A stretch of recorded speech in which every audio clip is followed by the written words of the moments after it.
오늘 강의를 맡은 김은주라고 합니다. 안녕하세요. 자, 오늘은 쟁족이에요. 저도 이제 잘 몰랐었는데 아마 책을 읽어보신 분들은 알 거라고 생각을 합니다. 그래서 쟁족은 항상 우리나라 사람들이 지금도 항상 우두머리가 되기 위해서, 그러니까 권력을 가지기 위해서 싸우는데, 싸울 쟁자예요. 근데 그렇게 할 게 아니라 발이 되기 위해서 싸워야 되는 거 아닌가 라는 이야기가 쟁족, 쟁두가 아니라 쟁족을 위해서 싸워라 라는 이야기가 김구생님의 말에 나와 있어요. 그래서 오늘 강의가 쟁족인데 결국 그 말은 뭐가 되기 위해서 싸워라 라고 하는 거죠. 발이 되기 위해서 싸워라 라고 하는 거고, 결국 그 말은 제가 생각하기에는 시민 또는 백성들의 이야기. 백성이라고 하는 말보다는 현대 사회니까 시민이라고 할게요. 그래서 제가 생각하기에는 시민들의 이야기를 꿈꿨던 사람이 김구생님이 아닌가라는 생각이 듭니다.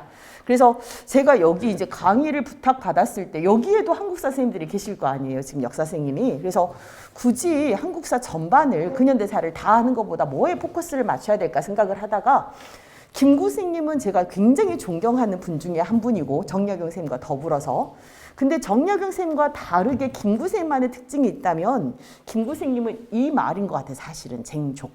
아래쪽에 있으려고 했던 분, 그리고 처음부터 임시정부가 세워졌을 때 가서 부탁했던 말도 여러분 다 읽으셨겠지만 나는 거기에서 높은 자리 말고 문지기면 충분하다라고 하는 거.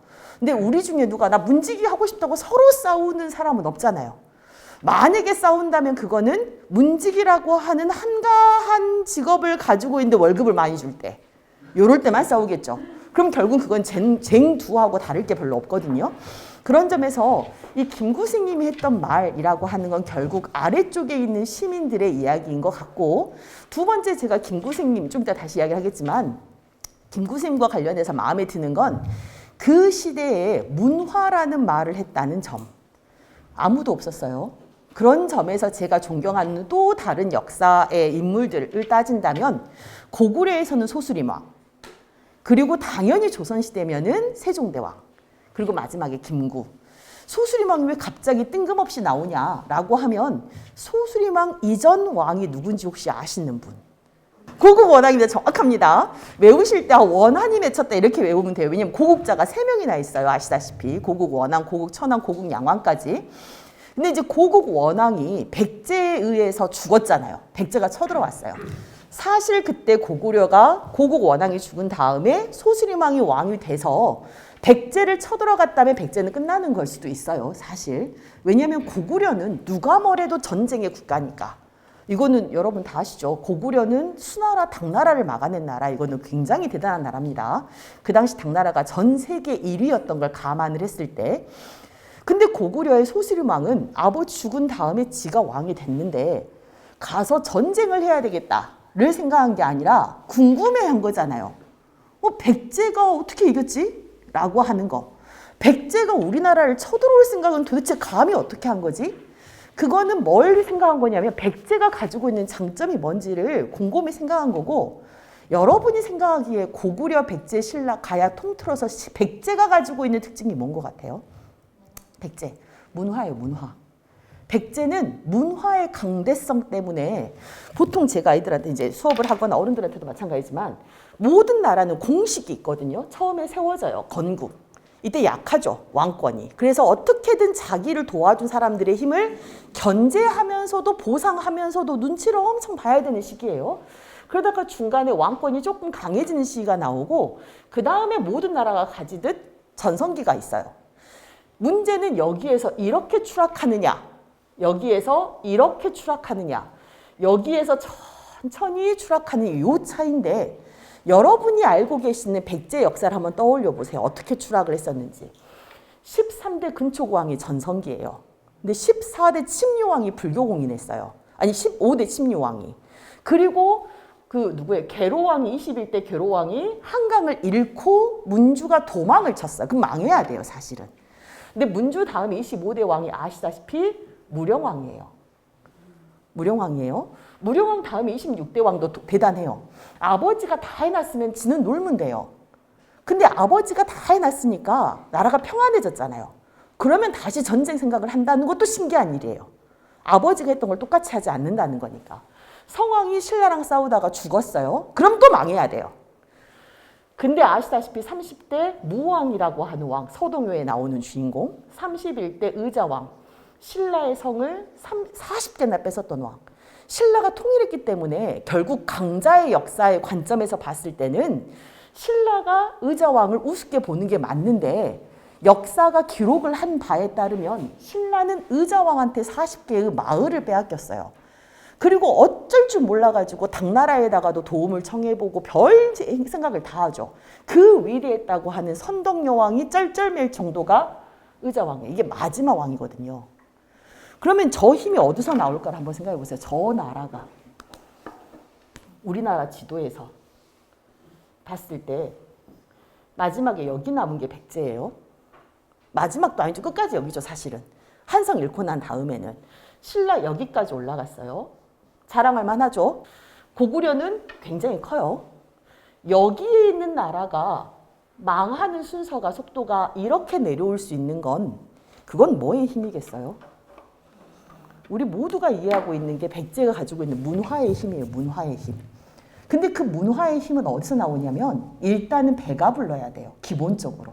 근데 백제는 한강의 도읍을 정하고 있었기 때문에 풍요로운 농토를 가지고 있었고, 그래서 그 풍요로운 농토 덕분에 먹을 게 해결되니까 단지 먹기만 하면 되는 게 아니라 예쁜 접시에다 뭐 하고 싶죠? 담아서 먹고 싶죠. 이게 이제 아름다움을 보는 눈이고, 이게 문화를 향유하고 싶어 하는 마음인데, 그렇게 된 나라가 있죠, 중국에. 그래서 백제는 처음부터 중국을 흠모하고 친하게 지냈어요. 지금은 우리가 굳이 그럴 필요 없지만 남의 나라니까 무조건 정복의 대상으로 삼아야 된다. 이것도 괜찮아요. 그럴 수도 있죠. 그 나라 특징이니까. 고구려 같은 경우는 원래 전쟁을 주로 하고 사냥을 했던 나라니까. 근데 백제가 오래 갈 수 있었던 이유는 그 문화를 볼 수 있는 힘인데, 김구스님이 저 말을 했을 때 우리나라는 거지 깽깽이에요, 진짜. 그잖아요. 근데 그 가난한 상황에서 뭘 이야기를 한 거예요, 지금? 나는 문화가 도저한 나라를 꿈꾼다라는 말을 한다는 건 보통 사람은 아닌 거죠, 사실은. 인생을 보는 데 있어서 정말 멀리 내다보면서 상수 또는 고수라고 부를 만한 사람이 김구쌤이 아니었을까. 근데 그 사람이 위에서, 아니 이렇게 할 수도 있어요. 엘리트 의식. 백성들 얼마나 무지한가. 그러니 내가 저들을 어떻게 해야지. 이끌어야지. 이게 지금 대한민국의 또 하나 문제인 엘리트식인데, 김구생님은 문화를 볼 줄 아는데 백성들이 무식하네. 내가 돼가지고 좀 잡아야 되겠는데, 이게 아니라 문화가 위에가 아니라 어디서 만들어질 수 있다고 생각을 한 거죠. 이 아래쪽에서. 근데 여러분들 지금 대한민국 역사에 대해서 자부심이 있어야 하면 창피하세요. 자, 작년까지로 봤을 때 나 좀 우리나라 국민인 게 괜찮은 것 같아. 특히 해외여행 나갔을 때. 그죠? 우리 이거 몇 년 안 됐는데 이 문화가 순간되는 건 아니거든요. 이 저변에 굉장히 많이 잡혀 있어요. 일본은 우습게 보는 게 아니라, 일본이 지금은 좀 경제가 안 좋지만 한때 좋았을 때가 있었죠. 우리는 굉장히 안 좋았다가 지금 좀 좋아졌죠. 근데 그 저변에 깔린 게 문화가 가지고 있는 힘인데, 특징이 뭐냐면 곧 이야기하겠지만 우리는 시민혁명과 반란이 엄청 자주 일어났던 나라예요. 중국에도 없었던 일이고 일본에도 없었고 서양에도 별로 없습니다. 근데 독재가 심해질 수 있는 상황에서 독재를 막은 것도 일반 시민이었고, 아시다시피 전쟁에서 우리가 이길 수 있었던 것도 권력자들의 도움이 아니라 밑에 있는 백성들이에요. 그걸 이제 우리 멋있는 말로 자꾸 의병이라고 배우지만, 저는 제목을 좀 다르게 썼어요. 아까 이거 만들면서 고아 그 있잖아요. 엄마가 한 상황이 굉장히 안 좋아요. 엄마 아빠가. 그래서 애들이 너무 일찍 철이 들어서 안타깝긴 한데 애들이 굉장히 강해요. 그게 우리나라인 거라고 저는 생각합니다. 국가를 왕이나 정치인이 지키는 가장 모범적인 사례가 어떻게 보면 제 생각에는 중국이에요. 중국은 국민들은 좀 그냥 정치에 상관 안 하고, 상관하면 좀 큰일 날 수도 있으니까. 근데 위에 있는 사람들이 굉장히 정치력이 좀 뛰어나죠. 근데 우리는 우리가 정치를 해야 돼요. 우리가. 어쨌든.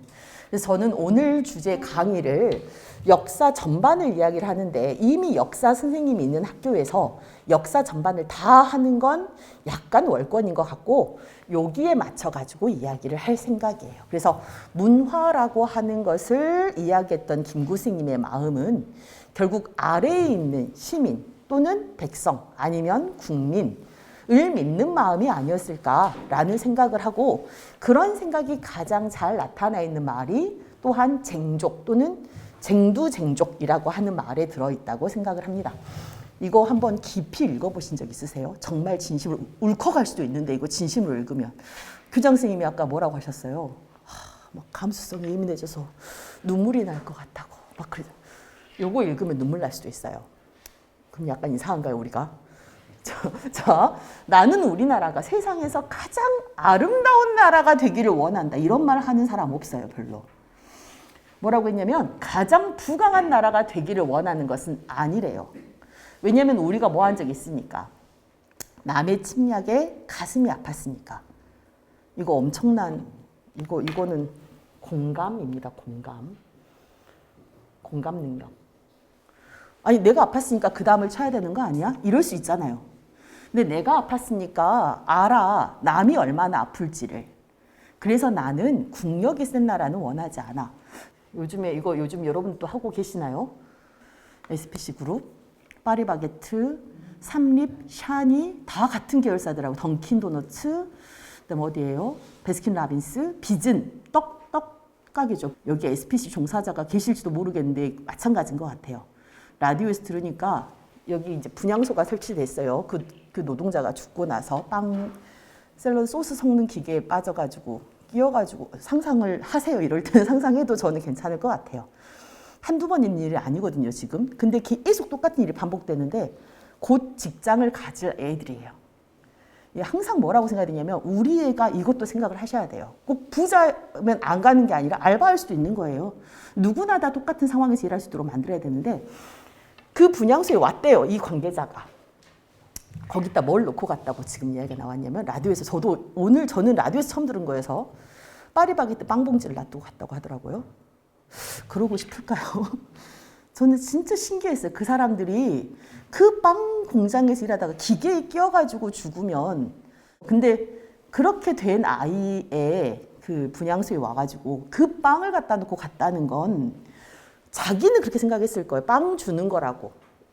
근데 그때 그 부모가 뭐라고 느낄지는 생각을 안 한 거죠, 이제. 그건 저는 좀 슬픈 일이라고 생각을 했어요. 이건 좀 많이 문제가 되는 상황이다라고 하는 거. 여기에서 빵 봉지를 놓고 갔다라는 순간 이 사람들은 정말 아무런 공감 능력이 없구나. 이게 계속돼서는 안 되겠구나. 지금 몇 번째 일어나는지는 다 아실 겁니다. 지하철역에서 안전문 공사하다가 또 상상을 해보셨어요? 지하철 탈 때마다, 서울 지하철 탈 때마다 요거하고 지하철에 들어올 때 좁으면 이거 이제 갈려졌겠죠? 상상을 해보면. 근데 부모가 그 시체를 본다는 거는 있을 수 있는 일이 아니에요. 근데 그런 상황을 겪은 부모한테 와서 빵봉지를 주고 갔다. 근데 김구생이 뭐라고 했냐면 부강한 나라가 아니라 아름다운 나라. 내가 남의 침략에 가슴이 아파봤기 때문에. 라고 한 겁니다. 다른 이유 때문이 아니에요. 똑똑해서가 아니라 당해봤기 때문에. 두 번째 뭐라고 했냐면 내가 남을 침략하는 것을 원치 않다고 했어요. 그 다음에 부유함. 이건 정말 중요하죠. 여러분 다 돈을 많이 벌려고 훌륭한 대학을 가려고 하니까.